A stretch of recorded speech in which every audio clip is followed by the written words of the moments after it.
Vote মিটলেই অরাজকতা, রাজ্যে এটাই কি ট্র্যাডিশন হয়ে দাঁড়িয়েছে? কোথাও রাজনৈতিক হিংসা তো কোথাও ছিনতাইগুলি।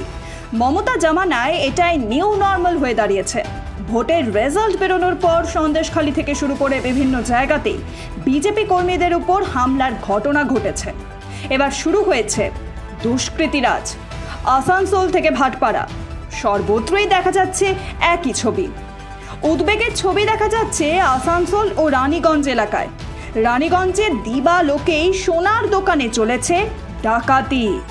জনবহুল এলাকায় হয়েছে গুলির লড়াই।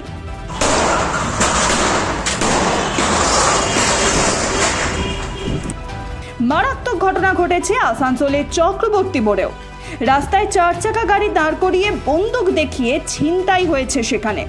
গাড়ির মালিককে গুলি চালাতেও দ্বিধা করেনি দুষ্কৃতীরা।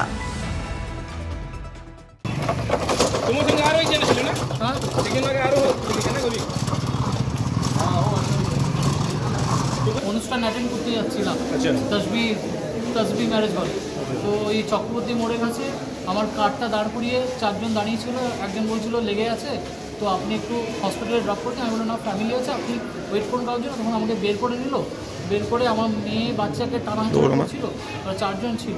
যে আমি বাচ্চা করলাম, তখন আমাকে শ্যুট করলো। আমার বাইক বেরিয়ে গেছে, দিয়ে ওরা দৌড়ে চলে গেলো। এখানে আরেকটা দাদারও লেগেছে। ছিনতাইয়ের ঘটনা আসানসোলের সালানপুরেও। জাতীয় সড়কের উপর দিয়ে মোটরসাইকেল করে কাজে যাওয়ার সময় ছিনতাইকারীরা গাড়ি থামিয়ে চাবি কেড়ে নেয়, নিয়ে নেয় মোবাইলও। এক্ষেত্রেও গুলি চালিয়ে চম্পট দেয় দুষ্কৃতীরা।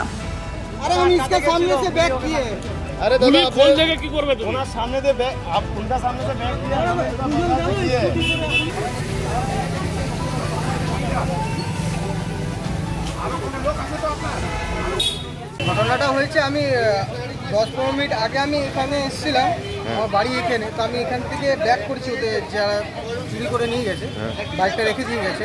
তো ওদের সামনে থেকে আমি ব্যাক করে পরে হোটেল, সামনে যে হোটেল আছে, হোটেলে আমি খাবার আনতে এসেছিলাম।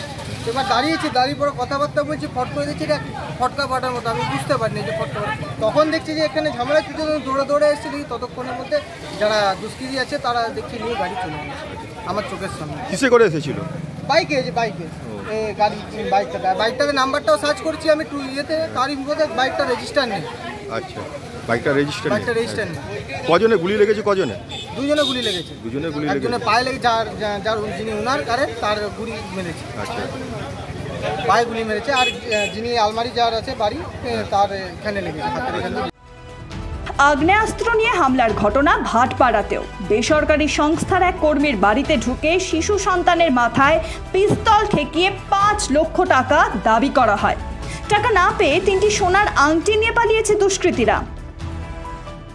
ঘটনা হচ্ছে, আমার একজন চেনা পরিচিত, সেই ব্যক্তিটি আমার একজন ফ্রেন্ডের থ্রুয়ে পরিচয় আর কি। তাকে আমি 12-13 বছর ধরে চেনা পরিচিত তার সাথে আমার, ঠিক আছে। তা এখন ঘটনাটা হয়েছে যে সে আমার বাড়িতে আসে, আমি তখন বাড়িতে ছিলাম না। আমার মা তাকে বসতে দেয় এবং সে আমাকে ফোন করে যে সে আমার বাড়িতে ওয়েট করছে, তার কিছু একটা দরকার আছে। তো আমি যখন বাড়িতে আসি, সে কাইন্ড অফ ফোর্সফুলি এবং ফায়ার আর্মস বার করে আমার কাছে 5 লাখ টাকা ডিমান্ড করে। এবং 5 লাখ টাকা ডিমান্ড করার পর যখন আমি তাকে প্রশ্ন করি যে এটা কেন করছিস বা এটা কি দরকার আছে না আছে, তো তখন সে আমার বাচ্চার দিকে গান পয়েন্ট করে এবং আমি ওই সময় একটু নার্ভাসই হয়ে যাই।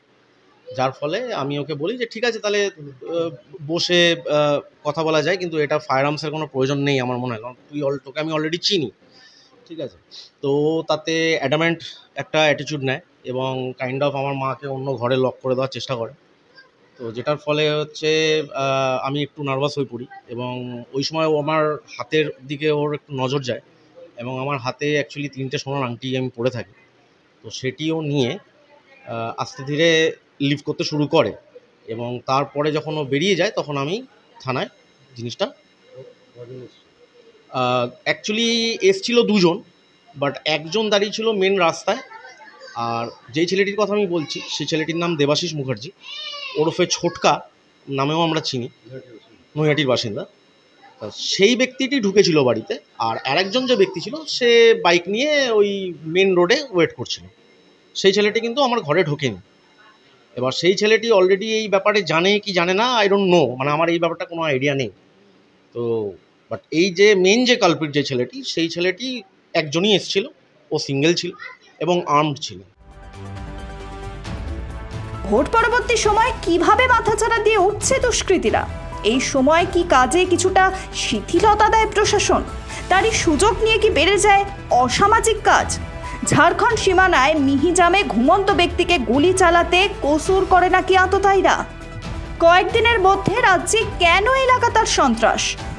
রাজনীতির অন্ধ গলিতে কি হারিয়ে যেতে বসেছে মানুষের নিরাপত্তা, সামাজিক শান্তি? প্রশ্ন উঠছে হিংসার এই ট্র্যাডিশন নিয়ে, এই ট্রেন্ড নিয়ে আপনি কি ভাবছেন? লিখে জানান কমেন্ট বক্সে। প্রতিবেদনটি পছন্দ হলে লাইক করুন, শেয়ার করুন এবং এরকম আরও প্রতিবেদনের জন্য অবশ্যই চ্যানেলটিকে সাবস্ক্রাইব করুন। ব্যুরো রিপোর্ট, মাধ্যম।